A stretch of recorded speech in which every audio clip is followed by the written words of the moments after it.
Contradiction entre la Bible et le Coran. Partie 11. Caïn et Dieu, dialogue direct ou silence absolu. Dans la Bible, Caïn est en contact permanent avec Dieu. Dieu lui parle directement plusieurs fois. Avant même le meurtre, Dieu s'adresse à Caïn.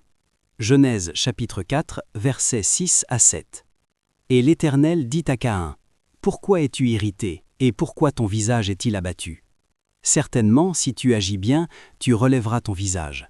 Et si tu agis mal, le péché se couche à la porte, et ses désirs se portent vers toi. Mais toi, domine sur lui. » Dieu l'avertit.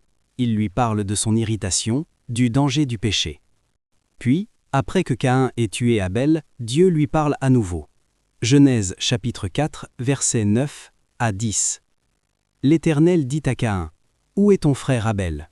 Il répondit, « Je ne sais pas. Suis-je le gardien de mon frère ?» Et Dieu dit, « Qu'as-tu fait ? La voix du sang de ton frère crie de la terre jusqu'à moi. » Caïn répond à Dieu, Dieu lui répond. Une communication directe entre le Créateur et le meurtrier. Mais remarquez, Caïn ne montre aucun remords. Quand Dieu l'interroge, il répond avec sarcasme. « Suis-je le gardien de mon frère ?» Aucun regret pour le meurtre. Aucun remords pour son frère.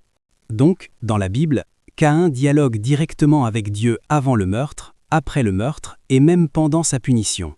Un contact permanent, mais sans le moindre remords. Mais dans le Coran, il n'y a aucun dialogue entre Dieu et Caïn.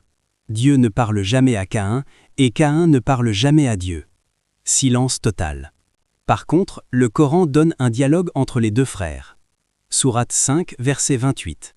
Si tu étends vers moi ta main pour me tuer, moi, je n'étendrai pas vers toi ma main pour te tuer, car je crains Allah, le Seigneur de l'univers. Abel parle à son frère. Il refuse de se défendre, même face à la mort. Il craint Dieu, pas son frère. Et après le meurtre, Dieu n'envoie pas d'ange. Il ne parle pas à Caïn. Il envoie un corbeau. Sourate 5, verset 31. Puis Allah envoya un corbeau qui se mit à gratter la terre pour lui montrer comment ensevelir le cadavre de son frère. Un corbeau qui gratte la terre, pour montrer à Caïn comment enterrer son frère. Pas de dialogue avec Dieu, juste un oiseau qui enseigne par l'action. Et c'est là que Caïn réalise ce qu'il a fait. Verset 31 continue. « Malheur à moi, dit-il.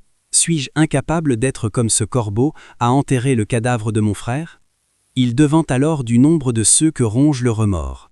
Dans le Coran, Caïn éprouve des remords. Le regret le ronge après avoir vu le corbeau.